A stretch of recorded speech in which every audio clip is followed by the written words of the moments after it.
Now to the latest on a story we've been following since last night, the investigation into the body of a 16-year-old boy found in a wooded area on Imperial Valley. Deputies telling us there is evidence of trauma there.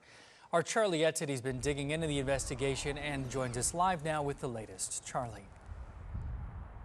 Good morning to you, Jacob. Yeah, well, we have several big updates to share with you right now. And, you know, this is just every family's worst nightmare, but sadly, it is a reality for the family of this 16-year-old whose body was found just a few feet from where we're standing. It's further down this trail here. And where we're at is right next to a retention pond right off of Imperial Valley near Rankin. And this detail here, just so incredibly heartbreaking.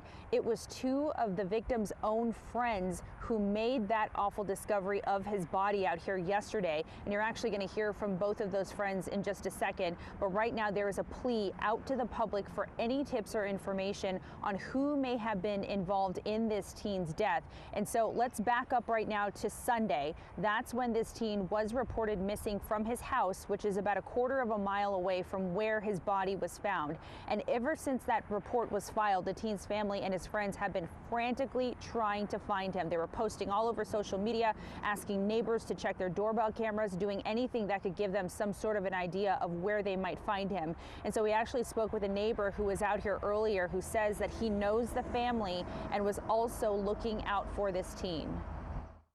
So they were going door to door and looking on Instagram, social media, visiting his place of employment.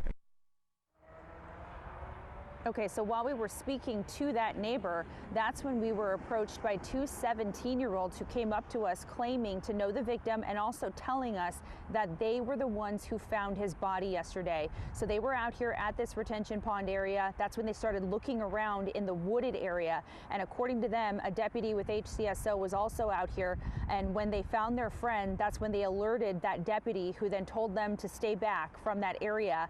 And then more investigators began to arrive out here onto the scene along with the teen's devastated family. So according to HCSO, they say the body was decomposing and the clothing and the description of the body did match the report for the missing 16-year-old. And so right now the medical examiner's office is trying to officially identify the body as well as figure out the cause of death. But as for those teens who found their friend, this is what they could tell us about him. Very well. He was a good person. He put everybody else before him. He's always making sure, like if we come out as a group, he makes sure we get back home all safe, and he doesn't go to sleep that night until he makes sure we're all safe, we're all home and safe, all good. He was a good person overall. He was like a brother.